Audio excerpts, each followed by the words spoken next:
Teman-teman,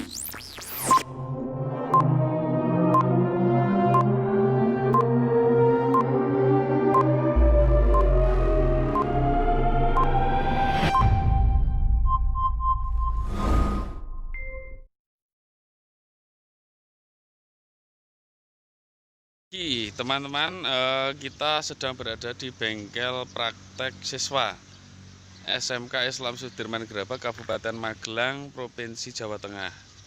Nah, pada kesempatan ini akan saya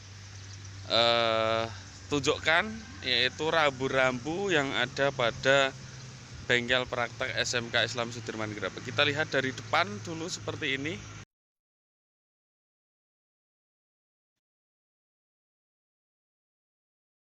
Hijau yang akan menuju ke bengkel atau pintu bengkel, baik dari pintu utama maupun pintu samping. Ya, di sini. Ini adalah jalur hijau, jadi sudah kita pasangkan rambu-rambunya.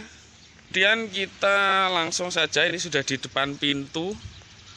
Nah, ini dari pintu utama, jalur hijau tadi sampai masuk ke dalam. Ya, kita harus kalau berjalan kaki harus selalu melewati di jalur hijau. Ya, bisa kita lihat kondisi di dalam bengkel. Ya, ini kemudian untuk yang lain seperti pendingin ruangan, yaitu terpasang seperti kipas angin. Untuk penerangan juga harus memenuhi syarat, yaitu di atas ada ventilasi udara dan juga lampu penerangan yang saya kira sudah cukup.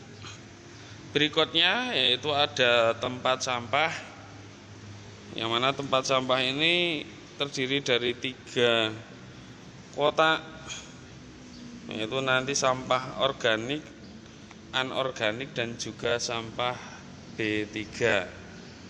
Nah, di dinding terpasang alat pemadam kebakaran ringan, yang ini juga merupakan salah satu syarat dari sebuah workshop atau bengkel untuk keamanan. Dari instalasi listrik di sini terpasang sebuah panel, yang mana di sini karena listrik di bengkel itu biasanya besar, maka sebaiknya kita buatkan panel agar lebih aman dan bisa dibagi sesuai kebutuhan. Kemudian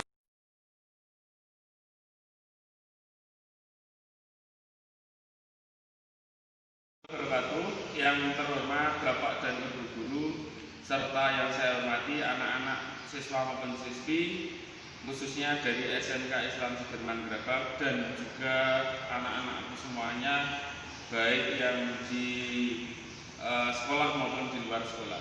Nah, perkenankan pada pagi hari ini saya Mubasori, pengampu guru produktif teknik otomotif SMK Islam Sudirman Grabak, ingin menyampaikan atau memberikan penjelasan terutama kepada siswa maupun siswi SMK, yang mana yaitu tentang APD. Nah, APD ini adalah alat pelindung diri yang sangat penting kita gunakan ketika kita bekerja, baik itu kerja di bengkel maupun di tempat yang lain, agar ketika kita menggunakan APD yang benar, nanti kita dapat mengurangi atau menghindari terjadinya kecelakaan kerja. Selain kecelakaan kerja, kita juga harus selalu menjaga kesehatan kerja. Ya, langsung saja pada anak-anak semuanya, saya sebutkan satu persatu, yaitu APD yang sering kita gunakan untuk bekerja khususnya di bengkel otomotif. Yang pertama yaitu wear pack, ya, atau pakaian kerja. Nah, semua mekanik atau peserta didik atau siswa bapak dan ibu guru yang bekerja di bengkel wajib menggunakan yang namanya wear pack atau pakaian kerja ini. Kemudian wear pack ini juga harus memenuhi standar atau syarat. Di antaranya wear packnya harus berbentuk seperti ini kira-kira, ya. Pada bagian celana maupun baju itu harus nyambung atau terusan. Kemudian pada bagian saku celana sebelah depan ya tidak boleh sampai mengganggu ya ketika kita bekerja. Ya, ini untuk wear part. Kemudian yang kedua yaitu masker. Masker ini juga sangat penting kita gunakan untuk melindungi pernapasan maupun ya debu dan juga yang lainnya. Juga termasuknya zat-zat kimia yang kadang-kadang kita temukan pada dunia otomotif. Kemudian alat pelindung kepala. Ya, di sini helm yang kita gunakan harus standar dengan kerja. Helm untuk bekerja berbeda halnya dengan helm untuk lalu lintas. Ya, di sini ada yang digunakan untuk menyesuaikan besar kecilnya ukuran dari kepala. Ya, ini helm untuk bekerja.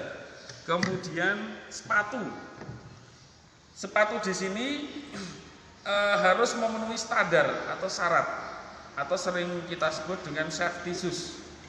Ya, pada bagian safety shoes ini di ujung atau sebelah depan ini ada pelindungnya terbuat dari besi.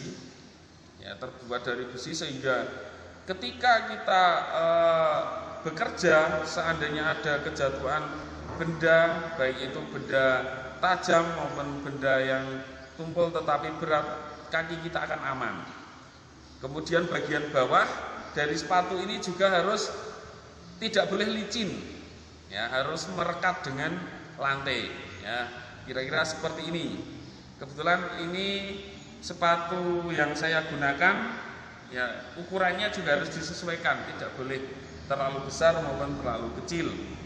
Kemudian sarung tangan, ya, sarung tangan yang kita gunakan untuk saat ini bisa kita menggunakan sarung tangan yang terbuat dari kain. Kemudian ada pula sarung tangan dari karet dan ada lagi sarung tangan dari kulit, tergantung dari nanti yaitu penggunaannya. Kemudian ada tambahan yaitu pelindung telinga. Ya, namun mohon maaf, pelindung telinga yang saya bawa ini atau yang saya tunjukkan ini mungkin belum tepat. Ya, atau kurang tepat yang kita kalau kita gunakan di bengkel otomotif, karena yang seharusnya pelindung telinga yang kita gunakan itu khusus, biasanya tidak seperti headset seperti ini.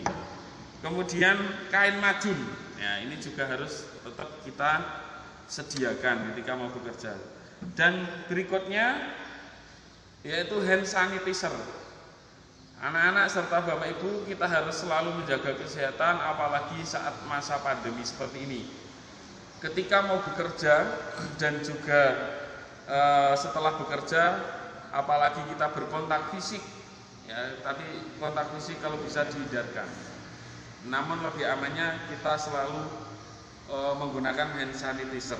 Ya, kita semprotkan pada tangan kita, kemudian kita gosokkan pada tangan kanan dan kiri kita. Nah, berikutnya alat pelindung diri yang lain yang ini khusus untuk bengkel, tidak hanya untuk kita ya atau untuk tempat kerja. Namanya adalah APAR. Ya, APAR ini adalah alat pemadam api ringan. Nah, apa yang harus kita lakukan dengan APAR? Pertama di sini APAR harus kita lihat dulu yaitu tanggal kadaluarsanya. Nah, ini tertulis tanggal kadaluarsanya 1 Juli 2021. Ya, artinya berarti masih 1 tahun lagi dan aman. Kemudian APAR ini terbuat dari powder ya, atau serbuk. Kemudian APAR juga harus kita cek pada bagian tekanannya. Jika tekanan masih jarum itu menunjukkan di warna hijau, maka APAR itu berarti tekanannya kondisi baik. Segel juga harus tetap masih kondisi baik. Ya. Kemudian nanti untuk penggunaan APAR bisa kita berikan pada sesi yang lain. Tapi untuk kesiapan di bengkel setidaknya APAR harus selalu digunakan. Ya, saya kira itu untuk alat pelindung diri yang harus dikenakan oleh mekanik atau praktikum di ruang praktek. Oh iya, masih ada lagi Bapak Ibu atau anak-anak, ketika kita mau bekerja, kita tidak boleh menggunakan jam tangan, ali-ali atau cincin ataupun kalung, tidak boleh. Nah, jam tangan harus kita lepas. Ya. Kemudian rambut tidak boleh panjang. Ya, rambut harus tidak boleh melebihi dari telinga, harus pendek dan rapi. Ya, saya kira itu.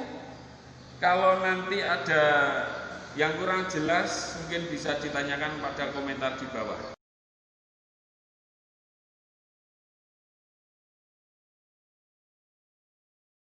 Mengenakan APD mulai dari sepatu, pakaian kerja atau werpak, sarung tangan, masker, dan juga pelindung kepala. Nah, pada hari ini saya akan melakukan servis atau perawatan ringan mobil. Namun perlu saya sampaikan terlebih dahulu apa saja yang harus saya siapkan. Yang pertama di sini tentu saja kita harus melihat atau membaca dulu, yaitu perintah kerjanya. Ya, perintah kerjanya kita baca, apa saja yang diberikan atau yang akan kita praktekkan. Pertama yaitu di sini mengenai kelengkapan. Ya.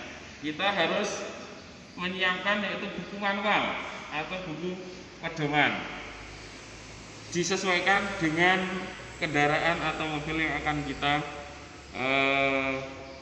kerjakan. Kemudian berikutnya yaitu peralatan.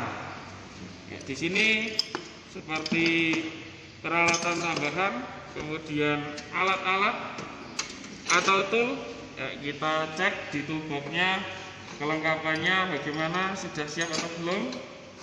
Kemudian yang ini adalah alat pelindung untuk kendaraan. Jadi ketika kita mengerjakan mobil atau kendaraan harus selalu menggunakan yaitu fender cover atau alat pelindung, ya, untuk menghindarkan hal-hal yang tidak kita inginkan.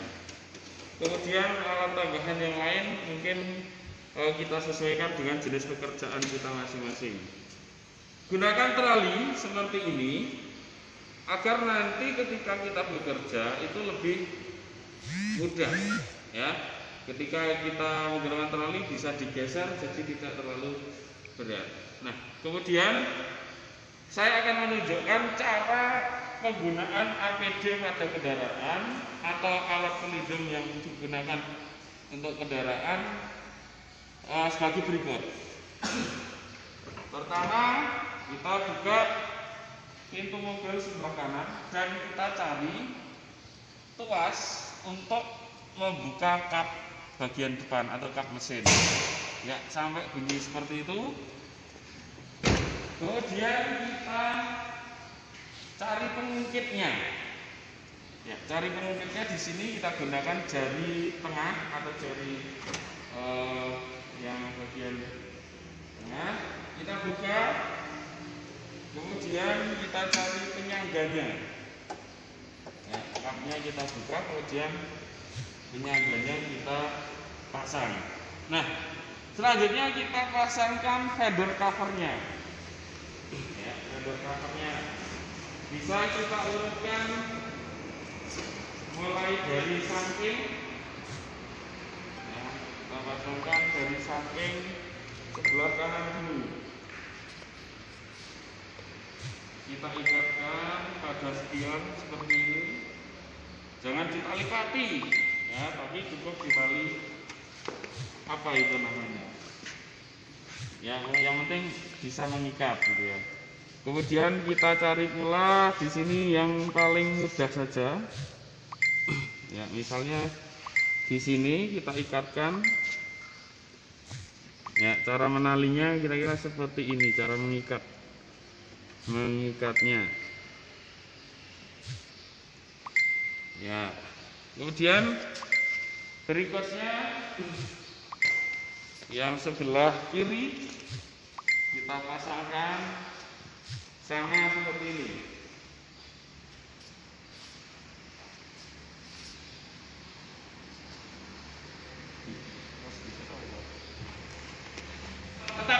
lagi pada kesempatan ini. Sekarang kita akan praktekkan cara penggunaan APD yang kita pakai ini ketika kita bekerja. Nah, saya akan mengambil tema yaitu membersihkan filter udara, kemudian mengecek cairan-cairan yang ada di mesin. Nah, pertama kita buka yaitu penutup atau pengikat daripada filter, biasanya mengelilingi dari filter tersebut. Ya, seperti ini contohnya. Kemudian kita periksa filter tadi kondisinya bagaimana. Kalau memang sudah kotor harus kita ganti. Tapi untuk ini kita bisa semprot dulu, kita bersihkan. Ya, kita bersihkan menggunakan udara bertekanan atau air kompresor. Nah, seperti ini. Cara penyemprotannya untuk filter ya harus berlawanan dengan arah dari udara masuk. Seperti ini, udara masuk dari bagian sini atas, kemudian ke bawah. Maka ketika kita menyemprot harus kebalikannya. Kita semprot satu persatu pada arah yang tidak berhubungan langsung dengan orang lain. Ya, kita kelilingi seperti ini, kemudian samping-sampingnya. Ya, kira-kira seperti itu. Kemudian rumahnya kita ambil. Ruang dari filter ini juga harus kita bersihkan. Nah, seperti itu. Kita bersihkan. Biar semuanya bersih. Bagian atasnya juga disemprot.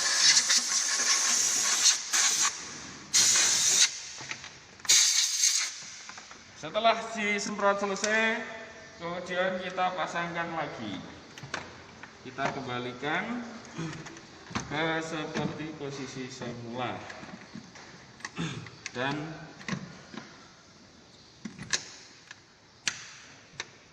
ya, seperti ini. Kemudian berikutnya, setelah pekerjaan tadi membersihkan filter itu selesai, maka kita lanjut ke pekerjaan berikutnya. Yaitu pertama misalnya air pendingin. Nah, ada yang harus diperhatikan ketika memeriksa air pendingin ini, terutama saat melepas tutup radiator. Jika tutup radiator atau kondisi mesin itu panas, maka kita gunakanlah kain. Nah, kain majur yang tadi kita siapkan bisa kita gunakan. Kita tekan seperti ini, kemudian kita putar. Jangan langsung diangkat, biar tekanan yang uap ada di dalam radiator tadi keluar terlebih dahulu. Setelah itu baru diangkat. Kemudian diperiksa pada bagian lubang dari radiator tadi, volume air, kemudian warna airnya juga harus diperiksa. Kondisinya bersih, berkarat atau tidak. Kemudian berikutnya mengecek cairan yang lain seperti kondisi di tangki reservoir atau tangki cadangan. Ya, kita bisa lihat dari samping atau langsung kita buka di sini. Ya, kira-kira bagaimana? Ya, ini sudah berkarat Bapak Ibu. Ya, bisa kita lihat seperti ini. Ternyata yang ada di tangki reservoir sebaiknya diganti. Ya, dan reservoirnya juga harus dibersihkan biar tetap kondisi baik. Kemudian berikutnya setelah cairan tadi air pendingin itu kita periksa, kemudian yaitu memeriksa juga oli atau pelumas. Kita cabut dipsticknya ini, kemudian kita lap. Kemudian langsung kita masukkan lagi ya sampai penuh dan dicabut lagi, jangan dilap. Tapi dilihat ya, di sini ada tanda yang bawah atau yang depan itu posisi low, yang atas nanti untuk menunjukkan posisi full. Nah, ini posisinya berarti melebihi full ya, berarti olinya ini kebanyakan pada mesin ini. Nah, terus bagaimana? Ya sebaiknya harus dilakukan penggantian sekaligus pengurangan. Warnanya mungkin juga sudah tidak bagus lagi. Selain oli mesin atau minyak pelumas mesin, kita juga harus memeriksa minyak pelumas misalnya power steering. Nah, pada power steering ini juga sama, ada penandanya ya di sini. Kita masukkan, kemudian kita angkat. Nah, di bagian ini tidak boleh melebihi dari yang sudah ditetapkan atau kurang dari yang disesuaikan di situ. Kita tutup lagi. Kemudian ada satu lagi Bapak Ibu, yaitu minyak rem. Kita buka penutup yang ada di sini sambil kita lihat bersih tidaknya ya di tangki reservoir dari minyak rem. Rem ini tidak boleh sampai cairan atau minyak remnya itu habis. Untuk baterai, ya baterai di sini ada upper level dan lower level juga. Jadi kita periksa airnya bagaimana, di posisi apa, bisa kita menggunakan alat bantu yang lain seperti senter atau lampu kerja. Atau kalau misalnya bisa kelihatan dari luar pada bagian upper levelnya, nah itu langsung bisa dibaca di situ. Ya, caranya ya tentu saja harus dibuka terlebih dahulu. Melakukan pemeriksaan seperti itu, tetapi jangan lupa kalau kita misalnya ada yang kurang jelas atau lupa dananya, maka harus kita selalu menggunakan buku manual. Ya, jadi buku manual yang kita sediakan tadi kita buka di sini, kita gunakan sesuai, kita cari apa yang belum kita ketahui tadi. Karena tidak mungkin semua orang akan hafal, maka harus kita selalu menggunakan buku manual ini. Ya, mohon maaf ya Bapak Ibu atau siswa dan siswi, saya kira untuk kesempatan ini sudah cukup. Tentu saja di situ banyak kekurangan dari saya, tapi saya kira itu yang bisa saya berikan. Dan apabila ada saran maupun kritik bisa dikirimkan melalui komentar, masalahnya di komentar di bagian bawah. Dan jangan lupa Bapak maupun Ibu serta siswi subscribe dan juga like and share. Terima kasih dari saya, Muhammad Syari, SMK Islam Sudirman Gerabak. Saya akhiri, wassalamualaikum warahmatullahi wabarakatuh. Semangat bekerja dan semangat pagi.